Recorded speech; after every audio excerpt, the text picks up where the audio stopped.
Hi there, this is Josh from Literary Gladiators, and today I'm just going to be having a little bit of a discussion. I wanted to talk about Booktube issues because I've seen videos here and there about people's issues that they've had with Booktube, or contemplations of issues that may alter the way that we read and change our bookish habits because of Booktube. And I wanted to talk about the issues I had with Booktube. And that's absolutely nothing at all. I think that the reason I feel that I have no issue with Booktube is because Booktube is what you make of it. I think that the assumption that people have when they join a community is that they feel that there are rules that need to be followed, or even if you want to call them guidelines, they feel that they have to do this and that. But for Booktube's case, they may feel that they have to haul so many books each month. They may feel that they have to read so many books each month. They may feel that they have to have a TBR at the beginning of the month and a wrap-up at the end of the month. They may feel that they have to engage in the very popular book tags. But you don't have to. You don't have to have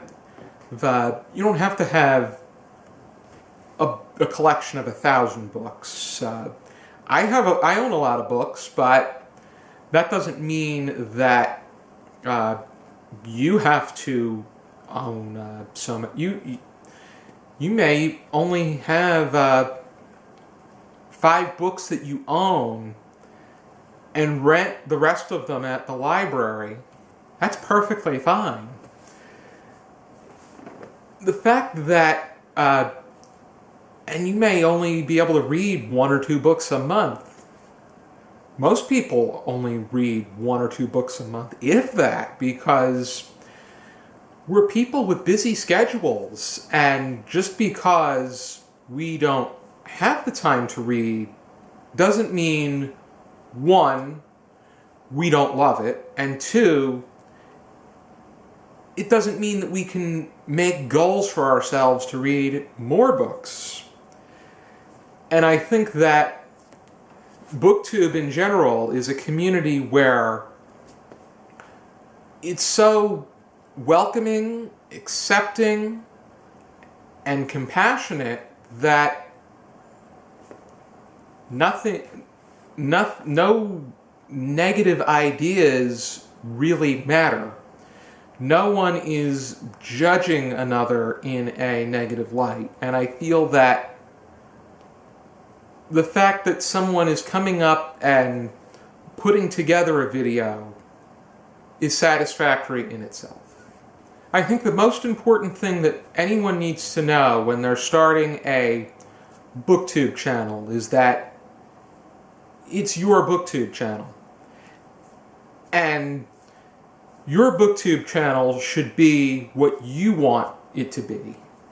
You should do what you want to do with the channel. If you would rather do all reviews, then your channel should be all reviews. If you don't want to use your channel for reviews, you don't have to. If you want to do all tags, if you want to do all hauls, then go right ahead, and the rest will come natural.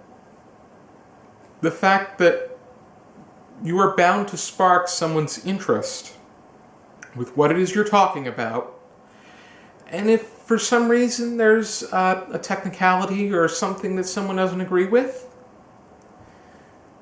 then see if you can get any constructive criticism. And if you feel that you want to follow along with it, or you feel that it's going to help improve your channel, then go right for it. If you want your channel to be the way it is, then your channel should be the way it is. I also feel that with regard to quantity, we like to set goals for ourselves regarding quantity, whether it be the amount of books we haul, the amount of books we read, the amount of subscribers we have, the amount of views we have. These are fun numbers. These are fun to follow along with. And if they are helping you read more and engage more in your channel, then have a blast with it.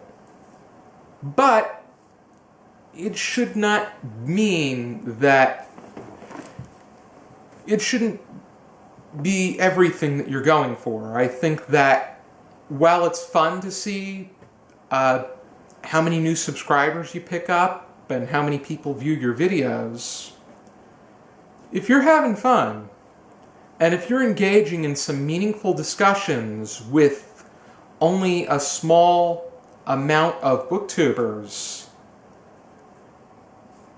I think that you have really done a successful job. I feel that the discussions that I've had on here and the friends that I've made because of Booktube are so meaningful that it makes me want to produce more content. It wants me to engage in the art of the written word so much more. And if I was to choose between 10 great Booktube friends and 10,000 subscribers that I really don't get to talk to at all, I'd go for the 10 meaningful friends that I make. I would be happy with 10,000 subscribers, and hopefully we reach that point on this channel. But I think that what you get out of it, I think that if you are happy, that's all that matters. Happiness cannot be measured by numbers. It can't be measured by the quantity of the books that you collect, the books that you read, the subscribers and the views. I think that I've seen a great batch of communities within the vlogosphere. And I've seen the share of drama that has come with the world of vlogging. And I feel that Booktube has little to none of it. And that to me means a lot. I think that the fact that this is a community where just about everybody, if not everybody, is welcoming, accepting, and compassionate for one another, I think this is the perfect community in the world of vlogging. Of course, there's no such thing as perfection underlined, but if perfection needs to be defined in any which way, I'm pretty sure that Booktube comes pretty close.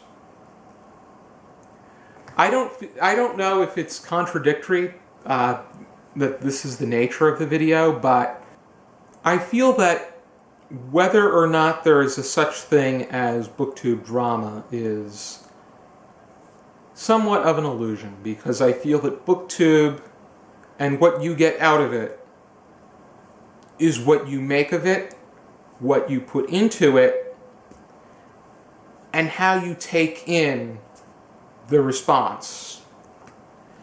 And I think that optimism and positivity are definitely key. And I think that the most important thing about starting a Booktube channel is just have fun.